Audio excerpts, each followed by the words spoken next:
Bill and Ben are tank engine twins who are often considered to be the most mischievous on the island of Sodor. They are often kept busy at the China clay pits close to Brendam docks, but they can sometimes do odd jobs on Sir Topham Hatt's railway.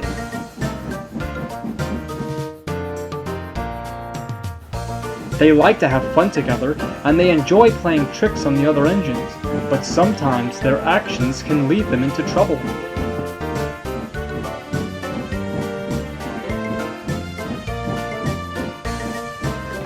One day, Bill and Ben were on their way to Farquhar Quarry, and as the two engines passed the junction, "Donald and Douglas are our favourite twins.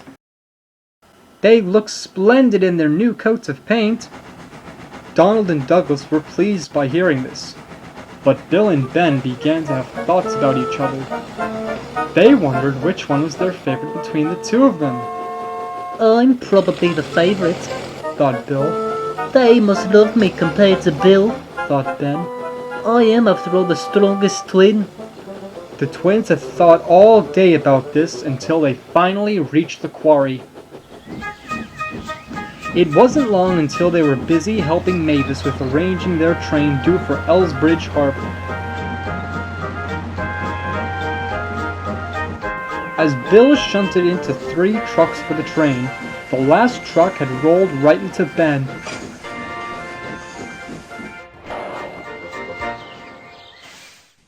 "Watch it, wobbly wheels. It's no wonder I'm the favourite twin. I've delicate handling with trucks." "Nonsense," scoffed Bill. "You can't even pull one train, regardless of how light it is or not." "Stop quarrelling, you two," Mavis said crossly. "You two have a train to pull. Now get back to work." The twins stayed silent after hearing Mavis, but not for long. As the train was all set and ready to be taken to the harbor, Bill was waiting as his driver and fireman were discussing matters with the twins.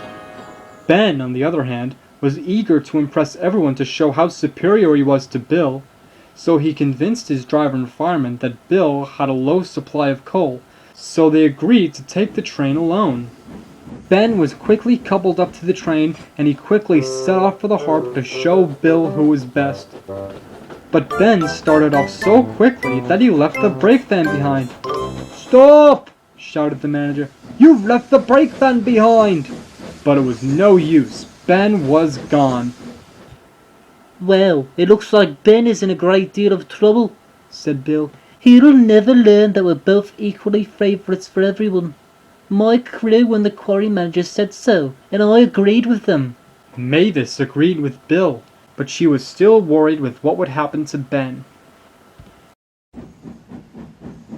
Ben was chuffing down the quarry line, and when his driver saw the brake sign, he called out for the brakes to the guard, but then he saw that there was no brake van.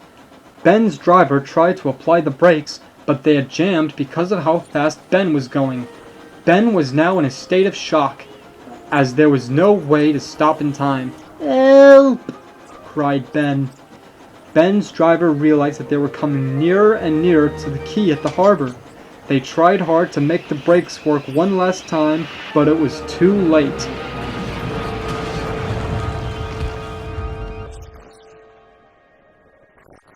It was dark when Bill came along with the breakdown train to get Ben back on the rails.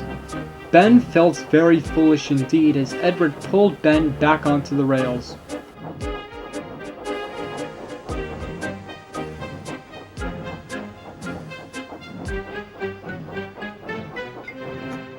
Sir Topham Hatt spoke sternly to him. "You have caused a great deal of confusion and delay," he said sternly. "You will be taken to the steamworks to be repaired, and when you return from being mended, you will stay in your shed until you are wanted." And with that, Bill took Ben to the steamworks to be repaired. This time, as the twins passed the junction again, they noticed the children again, but this time they were with Thomas, Annie, and Clarabelle. They looked very happy to see the two engines. "Bill and Ben are our favorite twins," they cheered. "Hooray for them!" Ben was surprised to hear this from the children. "You know, Bill, I don't think we'll have to worry about which one of us is better, Ben said. We'll just have to work hard and prove ourselves to be really useful engines.